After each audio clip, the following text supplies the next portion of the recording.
Hi, everyone. When teachers and students and families and administrators talk about the issue of assessment, oftentimes they point to test scores for obvious reasons. Those test scores have a lot of impact. They might also think about things like graduation rates and GPAs for that matter. However, I wonder if we look at those outcome metrics, if we're not skipping some important information that might be really important to understanding how it is that students are learning in a classroom in an educational environment, maybe the missing metric in education. That's what we're going to be talking about in today's episode of Teaching Matters. Welcome to Teaching Matters, a podcast exploring all things teaching and learning. Teaching Matters is produced by NPR affiliate WOUB Public Media in Athens, Ohio. And here is your host, Dr. Scott Titsworth, Dean of the Scripps College of Communication at Ohio University. Thank you so much, Trinity. My guest today is Dr. Katie Minihan. She's the Executive Vice President and Chief Impact Officer for Project Lead the Way. She leads a team at Project Lead the Way that focuses on advancing equity, access, and research supporting the educational mission of the organization, including high-impact STEM education. A former classroom teacher and school administrator, Katie has been with Project Lead the Way for approximately 5 years. Katie, it's great to meet you. Thanks for giving me your time today on the podcast. Oh, Scott, thanks so much for having me. Thrilled to be here. And if you don't mind, I wanted to share that I had a chance to listen to your recent podcast around building confidence for state standardized assessments. Oh, yeah. And it really spoke to me for a couple of reasons. I was thinking about it as you were doing the introduction because one of the things that I was thinking about as a former school leader and district leader was this idea that the state test is one measure, but not the measure, that there's so many things that we need to be taking into consideration for students. And I also appreciated the real focus on the role of confidence and what that means for students around outcomes and choices. So I just really appreciated that focus in that recent podcast. And I think there's a lot of connections as we think about our work. That's awesome. If I can figure out how to do it, I'll even put one of those card things up there so people can go back and listen to it. I when I did that podcast, and we've talked about testing on this podcast, obviously, off and on, throughout all the seasons of it, because testing is such a prominent feature in schools. I often worry as a social scientific researcher that when you put all your eggs into one metric and then you don't carefully interrogate what that metric is actually telling you, then you make assumptions that sometimes end up not being all that tenable. And I do feel like with testing that we make a lot of assumptions about how effective students are in learning, how effective teachers are in teaching, how effective schools are in setting up an educational environment, when in fact, that's not really telling us what is causing the underlying issues, which is why I'm excited to talk to you today. So hopefully we'll unpack some of that. I look forward to it, and I couldn't agree more. So let's start by learning a little bit more about who Katie is. So what was your journey into education? I saw that you went to Vanderbilt as an undergraduate and got your teaching degree. What got you into teaching, and then how did the dots get connected so that you're in your current role as an executive vice president? My mom was a Head Start teacher. She taught kindergarten in New Hampshire, was a Head Start program for a long time, and then preschool. And so I think from a young age, I just really saw myself, I spent a lot of time in her classroom, and just this idea of helping students learn and experience life just really spoke to me. And so I just knew from a young age that that's what I wanted to do. And so went to school for that. I taught in Charlotte-Mecklenburg schools right out of college. I was an elementary school teacher, and just it continued to fuel my passion for supporting young people and their outcomes. And so my career's winded a little bit, but it's always remained in education. I've had opportunities to work at a few ed nonprofits and work in building leadership and district leadership, and came to Project Lead the Way for a few reasons. I saw the impact that Project Lead the Way had for schools in my district when I was a deputy superintendent, and really the engagement we saw from students and the kind of confidence and excitement that students were building around learning. And so when Project Lead the Way really wanted to focus on research and outcomes for teachers or for educators and for learners, that really spoke to me as an opportunity to think about how we're measuring impact for students. And so thrilled to be in this role where I have a chance to help kind of think about the work as we support our educators and we support our learners, and we work with our, higher ed partners, our industry partners to see if we can provide more opportunities for students. hmm And as an organization, can you sort of give the high level description of what Project Lead the Way is? This is the first time we've highlighted the organization on the podcast, so listeners may not be familiar. Yeah, so Project Lead the Way, we are a pre-K through 12 STEM career-connected learning curriculum provider. So we provide curriculum resources for schools in a couple of different pathways. So biomedical sciences, computer science, and engineering. We do training for teachers, professional learning for teachers.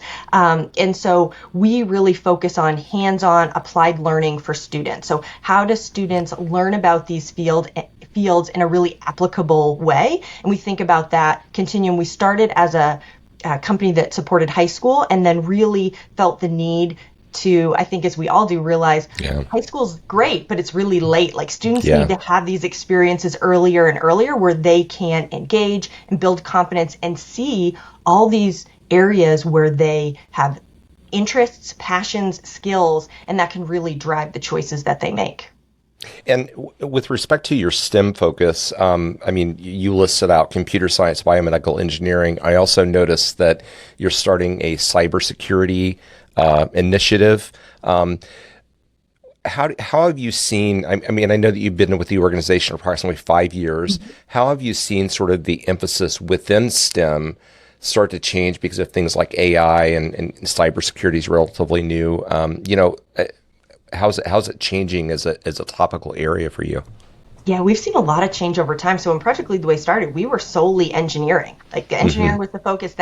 And in part it was because one, we were hearing that there weren't enough students going into engineering. Just by and large, there wasn't this kind of pipeline in the workforce. And it was also an area that lent itself in the classroom to students really getting engaged in kind of a different kind of learning.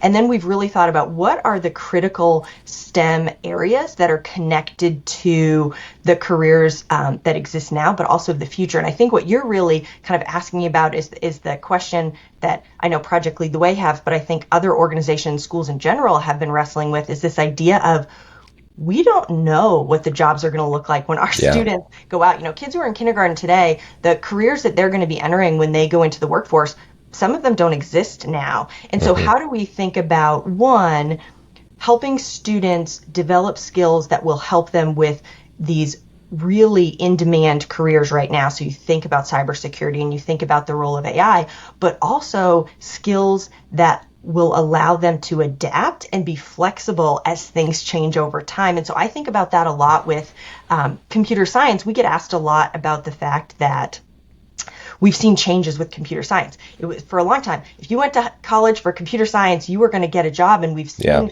that kind of market shift.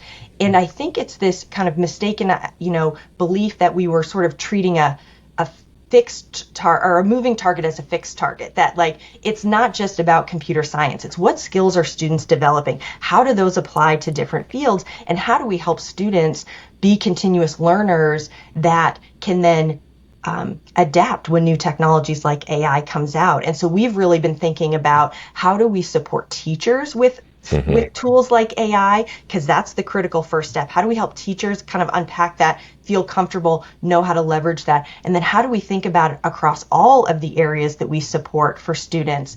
And I would just say overall, we really try to think about what are the most kind of relevant in-demand fields that we want to support students in, and then we have to kind of add to that. Like we just added advanced manufacturing because that's a place that we're hearing a lot from partners, and really thinking about how do we help students support or develop their skills in those areas. I really appreciate the way that you talk about that, because I think that, from my perspective in higher ed, after the students get up here, I think that, and I've said this out loud, I think that we have made a mistake in higher ed of equating degrees to careers. And of course, there is a linkage. There's no question about that, especially in a field like computer science. But you are absolutely correct that when the student goes through and obtains and matriculates through that major, they are equipped with life skills that goes beyond just knowing what code to put in a terminal. And, in my field of communication, we don't teach how to click in an Adobe product. That's not, they learned that along the way, but that's not what we're teaching. We're teaching design skills, we're teaching editing skills, and those sorts of things. So I really appreciate the way that you're talking about that broader perspective on what it is that students are actually achieving, whether they're, emphasizing STEM in a K-12 setting or by the time they get to higher education, a major that they have. I think you're spot on with that. Before we get into the topic of engagement, just really briefly, I mentioned before we started recording that one of our previous guests, Edson Barton, the CEO of UScience, was on the podcast about 6 months ago. And I noticed in the news announcements on Project Lead the Way's website that you all are partnering with UScience. You want to talk just in a broad sense about what that partnership is? Yeah, we are so excited about the partnership with UScience. And as our organization learned more about the work of UScience, really just thought there were a lot of synergies between the organization. One of the core kind of aspects of their work is this idea of students sort of identifying their aptitudes and sort of where it makes sense for them to lean in. And so what we've really thought about is, how do we help to direct students and schools out to a resource that can help help students think about where their aptitudes, where their skills are, and, in addition to their interests. And then for them, thinking kind of the reverse, once students know they have this aptitude, hey, there's this curriculum that might be really interesting to you. There are these courses that you might want to take. So we've really thought about kind of how it can go both ways to support the learners and then the schools that are really trying to help students make those decisions. One of the things I like about that and the linkage with UScience is that it unlocks the potential for students who would not normally consider themselves to be STEM students, maybe the more artistic or the more creative, to all of a sudden understand that there are certain aptitudes or orientations that are STEM related that come out of what their interests are. And it opens up new possibilities, unlocks new doors, and I think that's exciting. I love that. And what you said really resonates with me because, one, the opportunity with UScience does that. And it's also the experience students have. I'm thinking about a middle school student that I was talking to not that long ago who had the opportunity to take a Project Lead the Way Gateway course in middle school. And they said to me, I wouldn't be who I am if I hadn't taken that course. I wouldn't have realized I like coding. I wouldn't have realized these were things that I'm really good at. And that's impacting what I'm going to do next. And so this idea that having an experience for students in the classroom, whether that's, projects or activities or an opportunity to take an aptitude assessment, really helps students figure out some things that they might not have figured out, which can completely change the direction for them. Let's switch gears a little bit and talk about what I wanted to be sort of the focal point for our discussion, which is engagement. Can you start at sort of the top of the pyramid and give a broad definition of what you think engagement is from your background and perspective as a researcher and former teacher, but then start to talk about how that plays a role in the types of activities and projects that you help teachers integrate into their classroom by using your program? I love this focus on engagement because I think it's one of the things that we don't talk enough about in education because it's a little bit hard to define sometimes and hard to measure. And so I think that tends to be what happens in education. We measure kind of what's easiest, maybe instead of what's most important.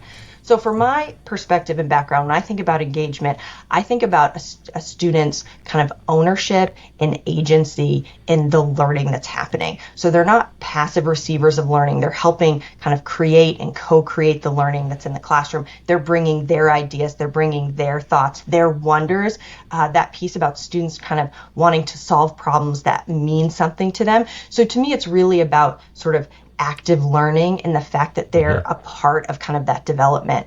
And so when we think about the work that we do at Project Lead the Way, you were kind of mentioning we have this, what we call our APB approach, this activity, project, and problem-based approach, which the idea behind that is kind of the activities are a little bit more teacher facilitated while they help students kind of learn skills and they're applying those skills to sort of more defined problems, and then they go into these more ill-defined projects and problems where they're having to take their learning and figure out how to solve it. And what I love the most about the problem part is we let students drive that. So it's not us, like the project might be us kind of giving them kind of this open-ended but still somewhat defined project to kind of solve and apply their skills to. But when it comes to the problem, students really get to bring the things that they're most interested in or the things that they want to solve. And what I think is most powerful about that is, one, the confidence that it builds for students that they can solve problems that are meaningful in their world. Like, even though they're in 6th grade or they're in 9th grade, that they have the ability to do that,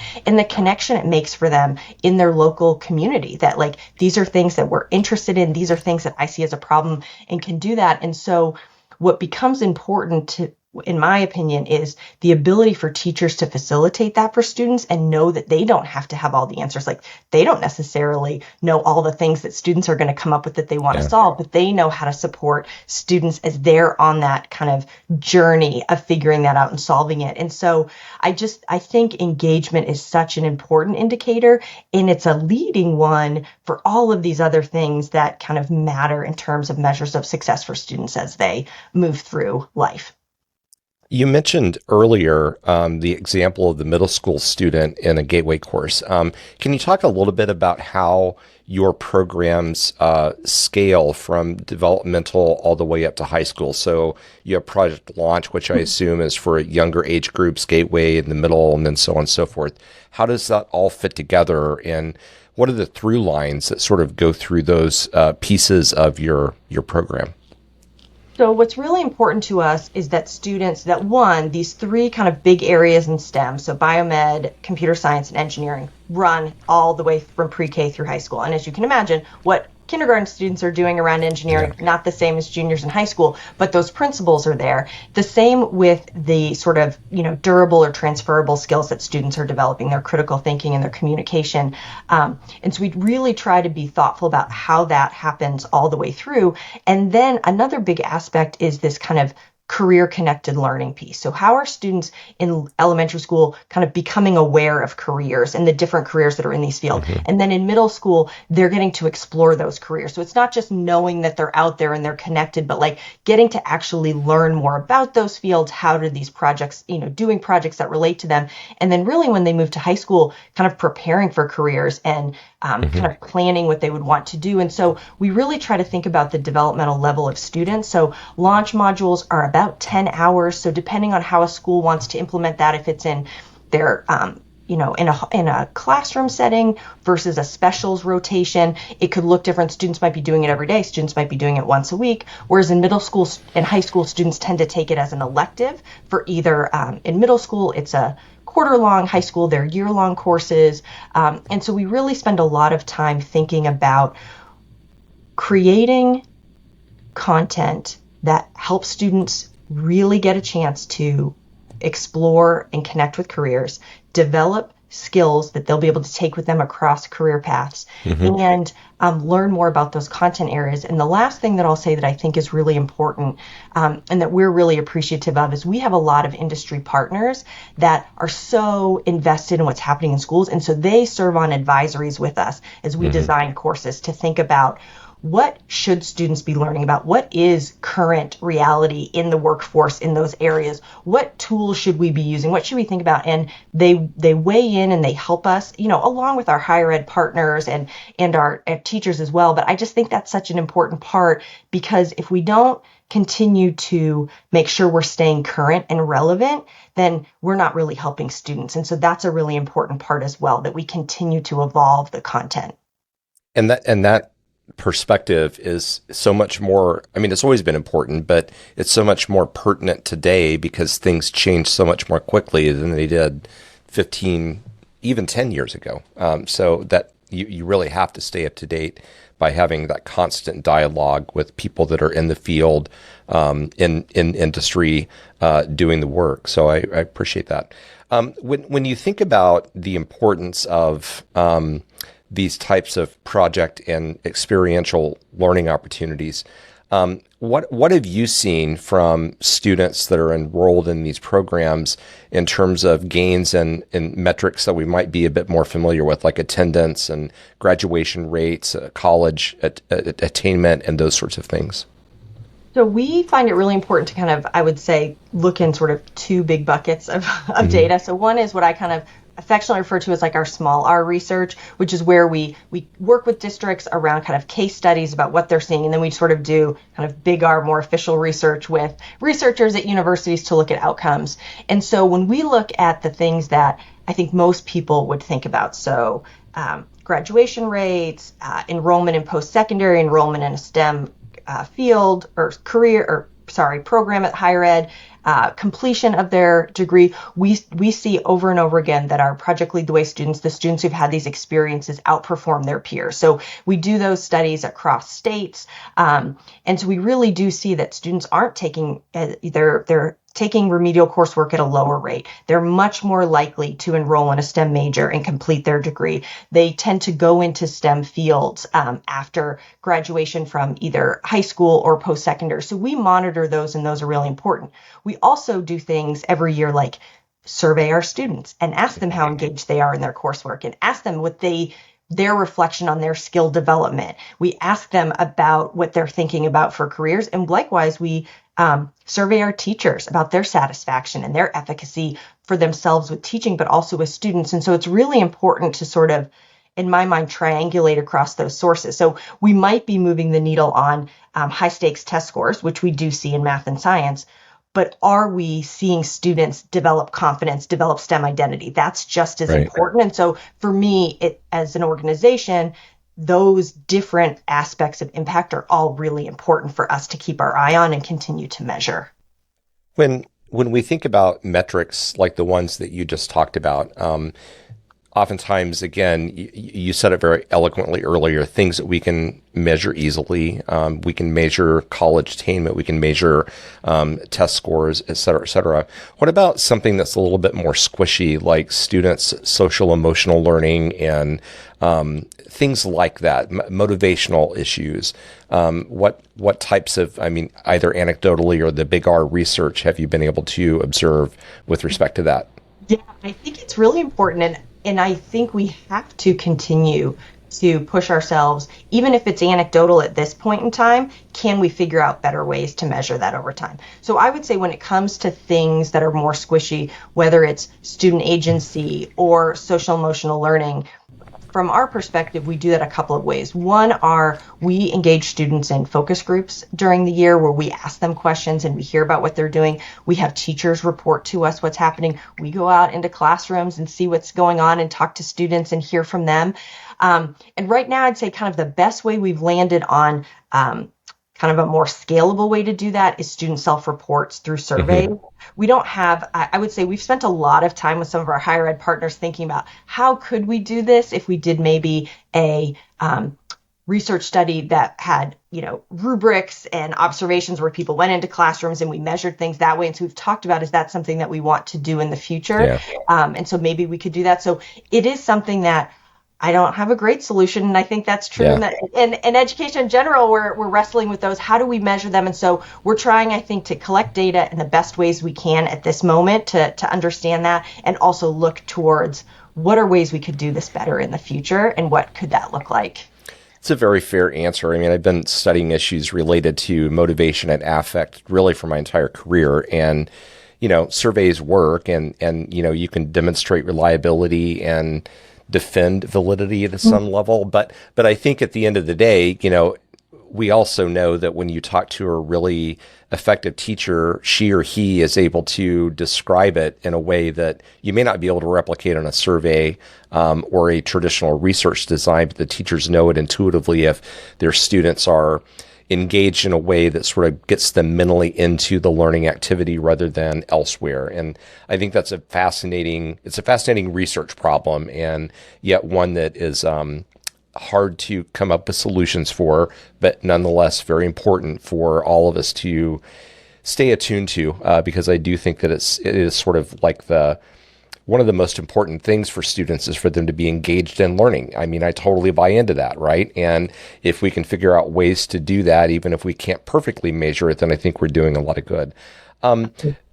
When we were talking earlier about standardized tests, and I don't want to use this conversation as just a way to bag on standardized tests, but as you think about comparing and contrasting the type of data that you're working with in terms of engagement, and then what we get if we only look at the standardized test, what do you think standardized tests might potentially conceal that you're able to uncover with either the more formal or the anecdotal research and observations that you're running across? I mean, broadly, what I think is in education, we just have to expand our definition of achievement and success. Like, we just have to put more things under that umbrella. And the first thing that stands out to me is when students are able to engage in hands-on learning. So whether they're doing a design challenge or they're working with a case study, students who sometimes weren't visible in a positive way in the traditional system, so maybe they didn't test well, or maybe they didn't get A's in their courses, actually are able to showcase the skills that they have, because their skills might be in the iterative design process. Their skills might be in collaborating with a team, and that's not coming out on their standardized test. And so the first thing to me is the fact that we can see students who you might have overlooked in the traditional system. The other thing I think about is tests. I mean, and we've come a long way in standardized tests. Like, they're significantly better than they were before. There's still limitations to what you're really able to measure from students. And so when you can think about a teacher being able to observe students as they're engaging in kind of a project or problem in their classroom, and when they're demonstrating, they're at a showcase and they're presenting their solution and communicating that to, whether it's the business or industry that they solved it for, those are real skills that are going to serve them in post-secondary or in their career path and in life and just in general. And so while I think there are important things from standardized tests when it comes to skills that students are mastering and just the ability to showcase those, there's just so much that you can't reveal unless you look at some of these other pieces. And I think it lets students be more successful who maybe wouldn't otherwise have been. A flip side of that question, and I really love the way that you articulate the fact that you're able to uncover assets that a student has that wouldn't be revealed on the test. There's a flip side of that question. If a student is, experiencing academic difficulty, if they're reaching that level of crisis, if you only get that from the standardized test, which is a milestone for the student, it's like too late. And so what happens, or have you been able to observe evidence that this type of a learning approach gives teachers better early warning signs of academic distress that maybe could remain hidden, but for, this type of engaged learning? Yeah, I think we've all heard of the, analogy for a state assessment being the autopsy. It's so late. You can't do anything with that data to help improve things for students. And so I think that's a really good point. And I wouldn't say that's just true for Project Lead the Way. I think anything where teachers are engaging in the classroom really intentionally about observational collection of data for students allows you to intervene earlier. So maybe the student is successful on some aspects of their project-based learning or, in these STEM fields, but there's a lot of things that you figure out in the beginning. One aspect I hear a lot from teachers for students that's really hard at first is failure, is the fact that, like, when you're doing an engineering design challenge, you're going to fail. You're going to lay out the best idea, the best thinking, and you're going to realize that parts of it aren't working and that you have to iterate on it. And what's beautiful about that is that's real life. That's everybody in their job. That's everybody in their lives.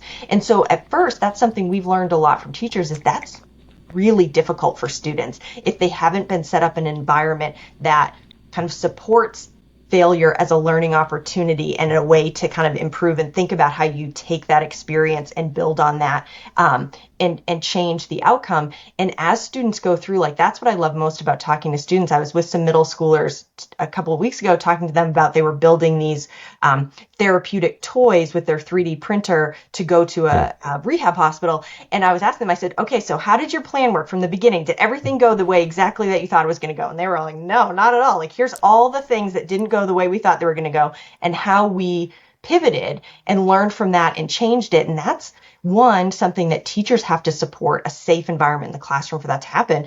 And we have to teach students that that's okay. And so I know that's a long way around this answer of having these moments in the classroom where you're engaging with students and visibly seeing their work can allow you as a teacher to get so much information to intervene earlier and help students where they are struggling. Yeah, I totally agree with this. And even in my classes, when I talk to students about the types of activities or assignments that I want them to do, oftentimes I will describe them as, hopefully being high impact, low risk. Because, I want them to, in an ideal world, I want them to come out of the class going, okay, that was some work, but I got something out of it. But yet at the same time, I also don't want them to have to say, I have to do it perfectly, because oftentimes, especially in the field like mine, where there's some creative choices that students have to make, and they have to learn their own aesthetic to be able to make those choices well, whether it's editing a video, doing a layout and design project for an infographic, whatever. They have to develop their own aesthetics for that. And they have to go through some failure to really be able to develop their own aesthetic tastes and their own style. And they have to learn that early. Otherwise, it's really hard for them to really progress, because they always do the safe thing. And that's not really how you learn. So I appreciate that. I think the last question that I have, and you started to address this a little bit earlier in one of your comments, but obviously, when you take this type of a teaching approach that is very project and experiential based, the teacher is so important in that. I mean, this is not the type of learning opportunity that you turn over to a screen and say, go tackle it. I mean, the teacher being interactive with the student is so critical. So what is it that Project Lead the Way really emphasizes in terms of teachers' professional development training, ongoing support to help them really excel in this type of teaching approach? There's a few things that I think are critical to the kind of approach that we take. The first is our core training. That's the professional learning for teachers. So that's the idea that often, particularly at the high school level, people who are teaching engineering were not engineers, and they don't have an engineering background. And how do we help them not only learn the content and feel confident in that, but then this idea of an approach that is more facilitator instead of, kind of leading the instruction, where students are going to be, it's messy learning and they're going to be getting into it. So we have really robust professional learning where teachers are in cohorts and they're engaging like a student. They're doing the project students are doing. And it's the thing that we hear most from teachers is how powerful that experience is. In the cohort approach, where those are people that they phone a friend when they need help. Like, that's the group. We have a community on our platform where teachers can reach out and they ask. And I think the other part, or believe that the other part that's really important, is our master teachers. Those are the individuals who do the professional learning, but they aren't people like me who haven't been in the classroom for a while. It's been a minute since I was teaching elementary school. These are people who are still in the classroom. So they're training me on principles of engineering. They are teaching principles of engineering. So as a new teacher, I can reach out to that person and say, I'm overwhelmed. I'm really struggling on how to do this. That it is a person who is going through the same experience and can really support their learning. So I would say the upfront professional learning for teachers through core training, and then the ongoing support of the cohort of teachers that they're with, their master teacher that they can reach out to. And then we try to engage teachers through other learning events where they're coming together. We're thinking about additional supports that they need. And we hear from our teachers, what are their needs? What do they feel like they need more support with? Because it is a shift for a lot of teachers in their instructional practice and how they facilitate their classroom and the content that they're focused on.